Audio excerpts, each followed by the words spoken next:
Assalamualaikum warahmatullahi wabarakatuh. Perkenalkan, nama saya Karlina. Pada kesempatan kali ini saya akan memaparkan materi tentang ekonomi Islam.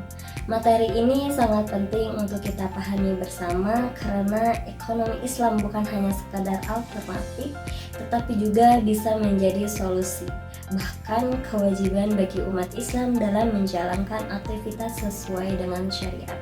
Mengapa kita membahas ekonomi Islam? Karena ekonomi Islam adalah sistem ekonomi yang dilandasi wahyu atau Al-Quran dan sunnah Nabi serta secara teknis operasional mengikuti fatwa ulama. Sebelum kita memahami ekonomi Islam, lebih baik kita pahami dulu kerangka Islam secara utuh. Yang pertama itu ada politik, ada ekonomi, ada sosial, lain-lain, ada maqasid syariah. Tujuan utama syariat adalah memelihara kesejahteraan manusia. Nah, di slide selanjutnya di sini ada dasar, peran, dan tugas manusia. Yang pertama adalah manusia diciptakan untuk beribadah kepada Allah. Itu ada di dalam Quran surat Az-Zariyat ayat 56. Manusia sebagai khalifah di muka bumi, Quran surat Al-Baqarah ayat 30. Yang ketiga, semua yang ada di bumi adalah milik Allah, manusia hanya diberi amanah untuk mengelola. Prinsip halal atau haram dan pentingnya menghindari syubhat itu ada di dalam hadis 1. Oke, pada slide selanjutnya itu ada tentang definisi ekonomi Islam menurut para ahli. Itu yang pertama ada dari S.M. Hasanuzzaman. Dia berkata, ilmu dan aplikasi syariah untuk mencegah ketidakadilan dalam ekonomi dan memenuhi kewajiban kepada Allah Subhanahu wa Ta'ala. Yang kedua ada dari M.A. Manal Ilmu. Ilmu sosial yang mempelajari masalah ekonomi dengan nilai-nilai Islam.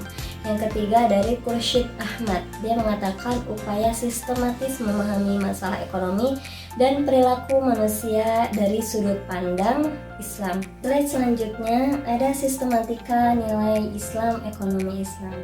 Sistem ekonomi Islam terdiri dari yang pertama ada filsafat sistem ekonomi tauhid.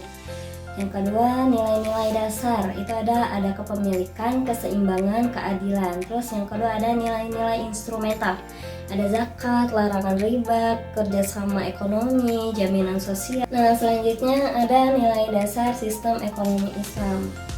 1. Pemiliknya hanya atas manfaat terbatas selama hidup, tidak ada pemilikan individu atas barang umum. Yang kedua, keseimbangan, hidup sederhana, hemat, menjauhi pemborosan. Yang ketiga ada keadilan, kebebasan bersyarat akhlak Islam, keadilan di semua fase ekonomi, alokasi hasil untuk yang tidak mampu.